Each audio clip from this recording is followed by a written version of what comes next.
Good morning guys, welcome to 5th Generation Hobby Shop. Welcome to another quick review. Quick review lang tayo ng airsoft pistol upon request ni Sir Roy Mendieta. This is the 1911 MEU Type A by WE gas blowback airsoft pistol made in Taiwan. Ayan. Sana natin. Comes with owner's manual. So ganito na po ang manual ng WE. Ayan. So i-scan nyo lang yung QR code para sa parts explosion at saka sa instruction manual. May dalawang language yan. May English, may Taiwan. Ayan. Ito yung unit. Ito yung magazine. This is 15 rounder capacity single stock. Metal din siya. Ayan. And the unit.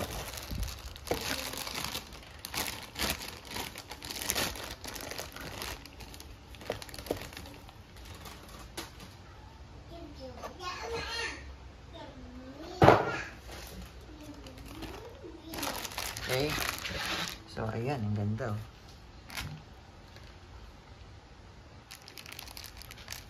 Ayan. So, full metal siya.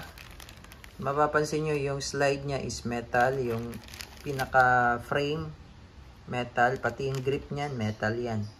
Itong grip cover niya rubberized po yan. Yan. So classic, meron pa siyang lanyard. Yan. Yan. So kanyang manual safety, hindi pa siya naka-ambi. Hindi pa siya ambidextrous manual safety. So, ma-activate nyo po ang manual safety kapag ibinaba nyo po yung hammer. Ayan. So, working po. Ito naman po yung safety off pag nakababa yung manual safety. Ngayon, naka-safety off tayo. Tapos, ito, pag hindi ito nadidiinan yung beaver tail, hindi rin siya puputok. Ayan. So, kailangan diinan po yan. Ayan, diinan para siya pumutok or pumalo yung hammer. So, pag hindi nadidiinan itong beaver tail, kasi part of safety feature niya kasi yan, dual safety feature. Bukod sa manual safety, meron din siyang beaver tail safety. Ayan. So, kapag hindi nakababa yung hammer, hindi mo siya masisafe. Ayan, hindi mo siya maangat. So, kailangan mo siyang ikasa or baba mo yung hammer. Ayan. So, si 1911 MEU Type A, ayan, ganyan na siya. Wala siyang pikatin ni rail for flashlight. So, except lang kung meron kayong mounting rail. Meron kasing nabibiling mounting rail para sa 1911. Kaso, magmumukha siyang bulky tingnan pag sinalpakan siya ng mounting rail. Ayan. So, ganyan lang siya. 1911. Then, yung sight niya sa likod, sa rear, naka-fix na yan. Yan. Hindi na yan na-adjust. Pati yung sa front, naka-fix na rin yan. Yan. So, may markings pa siya dito. Yan. So, kilalang caliber yan. Okay, so, airsoft lang po ito, no? Mukha lang talaga siyang, ano. Yan. So, ngayon, ang bala nito ay plastic BBs. Ito, plastic BBs. This is 5.95. I'm using the 0.23 grams. 5.95 plastic BBs. Now, may nagtatanong sa akin kung pwede ba siyang steel ball. Ayan. Ito naman is 5.95 steel ball. Ayan. Yung dalawang bala natin. So, pwede naman siyang steel ball as long as kasya sa barrel. Kasi meron kasing steel ball na nabibili online.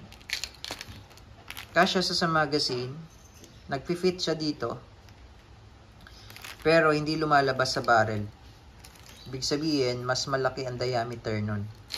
As long as kasya sa barrel. As long as lumalabas sa barrel. So, pag hindi siya lumalabas sa barrel, magbabara po yun. So, masisira yung inner barrel natin. So, this is the sample of 5.95. Wala lang tayong available na stock. So, susubukan natin mamaya ito dito sa unit. Yan. At saka itong plastic ball.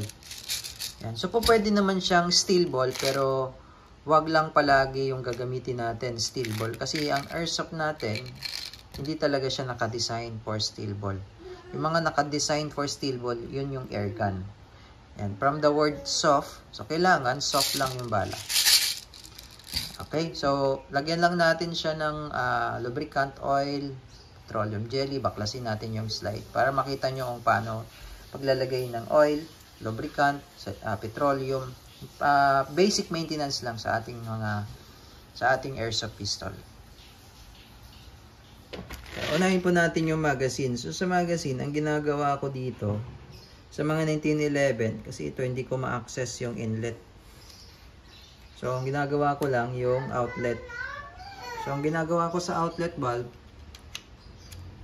ito, kailangan walang gas, no? So, indicator na walang gas yan, napipihit mo ito, ayan, nakakapama yan. Gumagalaw yan. Pag may gas yan, matigas yan. Ngayon, ang ginagawa ko dito, niluluwagan ko muna.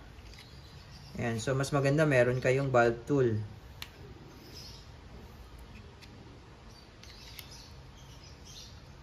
Yan, luluwagan ko muna yan. So, pag maluwag na yan, papatangan ko yan ng oil. Ito yung silicone oil. Ito yung ginagamit ko sa mga valve, o-ring. Yan. So, kailangan kasi, yung mga o-ring, kailangan proper maintain ng oil. Hindi pwedeng matuyuan yan. Ang ginagawa ko, iniikot-ikot ko para mag-absorb yung oil sa loob. Then, tsaka ko siya higpitan. Yan. Okay.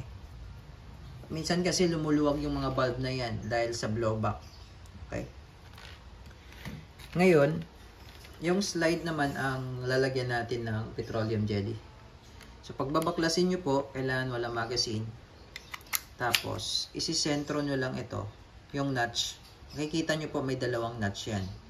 Ito yung para sa slide lock, slide release. Ito naman yung sa disassembly. Ayan. Yung notch na yan. So, ito yung lock. Ang gawin nyo, i-press nyo to sa kabila para umangat. Angat. Ayan, angat. Tapos, hugot nyo lang. Wala kasi akong kuko kaya di ko mahugot. Madulas. Yan, pag di kaya, pwede nyo siyang sundutin. Yan. Kailangan nakasentro siya dito para lumabas. Yan. So, ito yung lock. Then, release nyo lang. Yan. Okay, so, ito yung loob. Yan, ng airsoft pistol natin. Yan, nababaklas din po yan lahat.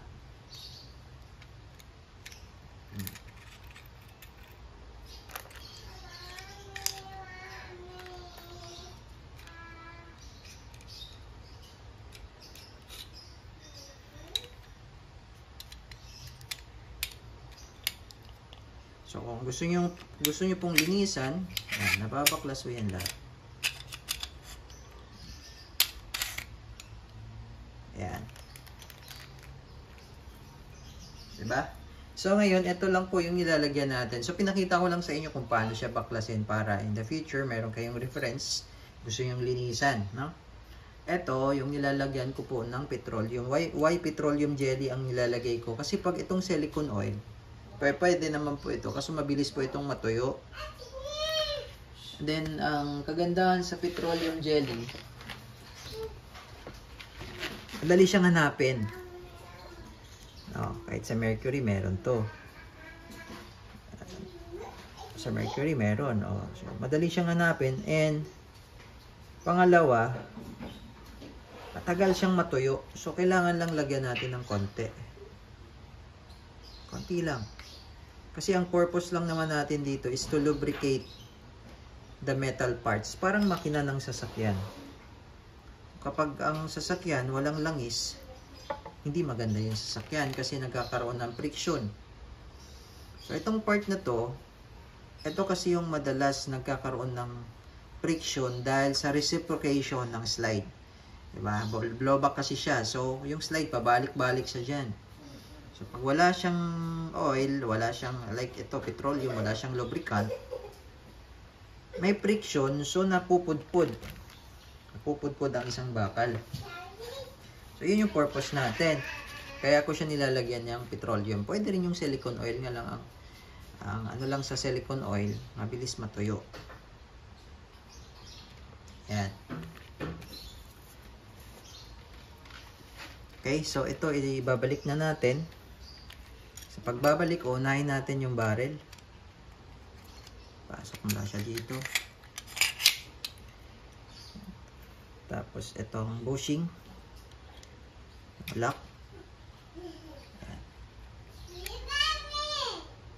Sentro mo lang siya dyan, ganyan. And then, ito.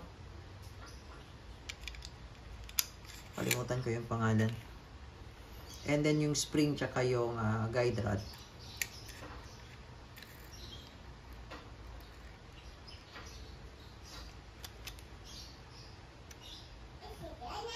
Ayan. So, ganyan lang. Napakadali, di ba? Etong loading nozzle, natatanggal din yan. Pero, kailangan lang kasi may ano kasi yan dito eh. May, parang yung pinaka-firing pin niya. Pipihitin mo yan para ma-remove kasi pinaka-lock niya yan. Yan, pinaka-lock. Nakikita, sa totoong baril kasi yan, nakikita mo yan. Firing pin yan. Pero sa airsoft design lang yan. Para lang yan siyang ano, design lang siya. Plastic lang yan eh. Yung sa gitna. Tapos meron siyang parang pinipihit lang na screw. Alin pala, alin. Yan. So para ma-remove mo tong loading nozzle. Okay, then pagbabalik naman, eto, ipapasok mo lang siyang ganyan. Tapos, ganun din, ibabalik mo lang siya sa dati. Yan, sentro mo lang siya dyan. Tapos, ito, ibabalik mo lang siya dito. Pag once na nakasentro siya dyan, salpak mo lang yung lock. Yan. Yan. Diba? So, smooth na siya ngayon. Compares kanina na wala pa siyang petroleum. Tanggalin lang natin yung mga excess. Malangis eh. Yan. So, konti lang lalagay nyo kasi pag sobrang dami naman, sayang lang. Lalabas lang siya dito eh. So, tuwing kailan po ba nilalagyan ng petroleum? So, pag napapansin nyo parang maganib na siya. Tapos, pag chinek nyo parang tuyong-tuyo na, lagyan nyo na. Yan, lagyan nyo ng petroleum. Tapos, ang maintenance naman ng ating airsoft, lililinis lang yung barrel, yung loob. Siyempre kasi may oil, may langis, nag-accumulate yan ng dumi. Kailangan din natin paminsan-minsan baklasin at linisin. Okay, so ngayon intact na tayo. So eto, testing natin. Papakita ko lang sa inyo na talagang bulitas yan.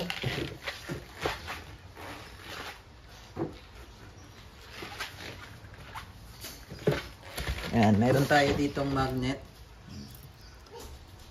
Ayan, nawidikit siya sa magnet. So, bulitas po ito, 5.95 mm in diameter. O, pwede lang siyang pa ilang shots lang, 5. Ayan, testing natin ha.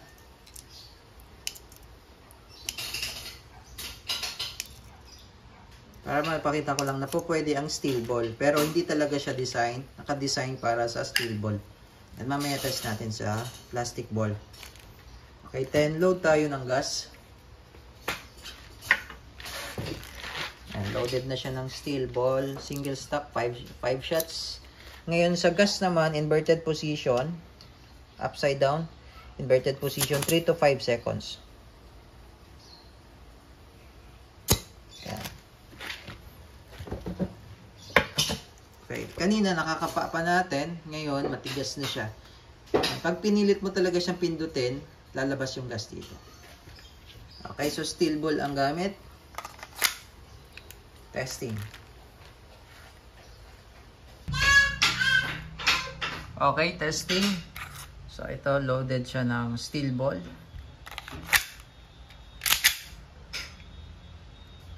Firing.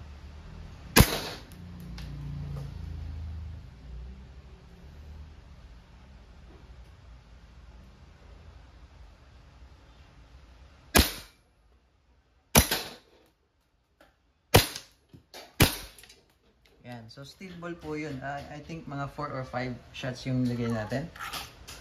Yan. Tapos ngayon maglo-load tayo ng plastic ball or plastic BBs.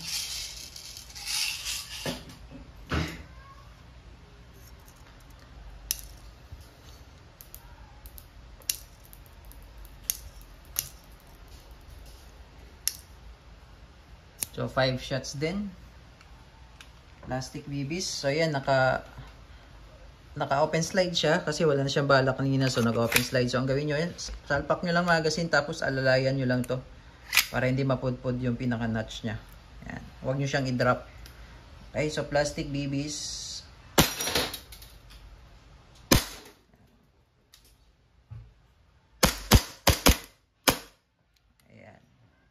So, may possibility ding hindi siya mag-open slide once na ang magazine sobrang lamig. Ayan, hindi siya mag-open slide. So, normal po yun. So, ang gawin nyo lang, pahingan nyo lang yung magazine. Ayan. So, huwag nyo siyang itadrop katulad nito. Ayan. So, ang gawin nyo, pag nag-open slide, alalayan nyo lang siya. Tulak nyo siya ng bahagya, then, baba yung slide stop, slide release, then, release the slide. So, ito, hammer down, palabitin nyo lang. Okay, so again, this is the 1911 MEU Gas Blowback Airsoft Pistol by WE.